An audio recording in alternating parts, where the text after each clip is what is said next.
జై గురుదత్త.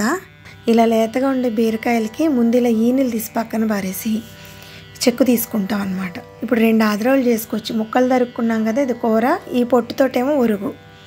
ముందు మూకుట్లో వేసేసుకుంటే కూర మగ్గుతూ ఉంటుంది. సరిపడినంత ఉప్పేసి మూత పెడితే చాలు, నీరు దిగి మగ్గుతూ ఉంటుంది. ఇప్పుడు ఈ పొట్టు రోట్లో వేసేసుకుని సరిపడినంత ఉప్పేసి ఇలా దంపేసుకుంటే పొట్టులాగా వస్తుందన్నమాట.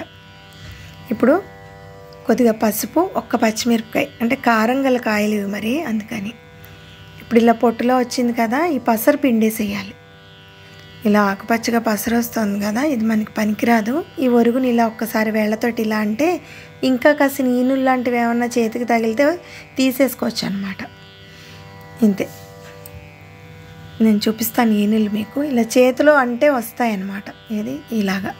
ఒక్క నిమిషం, ఇదిగో ఇవి పనికిరావు అనమాట. పక్కన పెట్టేసి ఇవి ఒక్క ఎండబొడ ఇవి పారబోసేసుకోవాలి. ఈ పొట్టేమో ఎండలో పెట్టుకుంటాం. ఒక్క ఎండబొడ చాలన్నమాట కూర మగ్గేదాకా.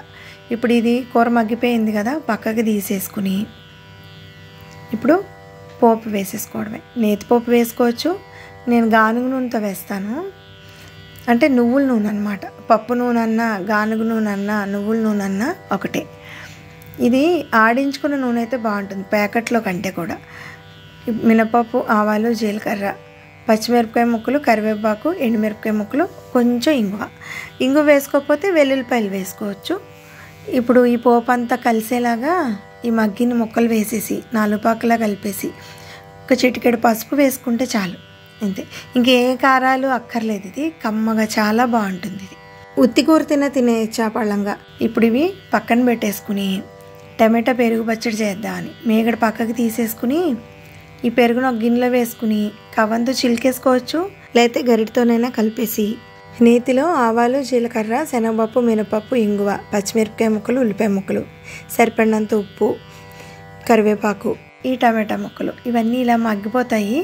1 నిమిషం మూత పెట్టేసుకుంటే పైన కాసి నీళ్లు పోసాను కదా, నీళ్లు దిగితే అసలు ఎప్పటికీ మాడదన్నమాట. అందుకని నీళ్లు పోస్తాను నేను మూత మీద. కొంచెం పసుపు వేసాను, 1 స్పూను వేయించిన కారం వేసాను, కట్టేశాను. చల్లారుతూ ఉంటుంది కదా. ఇప్పుడు ఈ పొట్టు కూడా కొంచెం తడారితే చాలు. బూర్లు ముకుట్లో కాస్త నెయ్యి వేసుకుని 1 స్పూన్ వాము వేసి కమ్మటి వాసన వస్తుంది మనకి. అప్పుడు ఈ పొట్టు వేసేసి సిమ్లో పెట్టి ఇలా మెల్లిగా వేయించుకుంటే 10 నిమిషాలకి ఇలా ఎర్రబడుతుంది అనమాట. కరకరలాడుతూ చాలా బాగుంటుంది ఇది.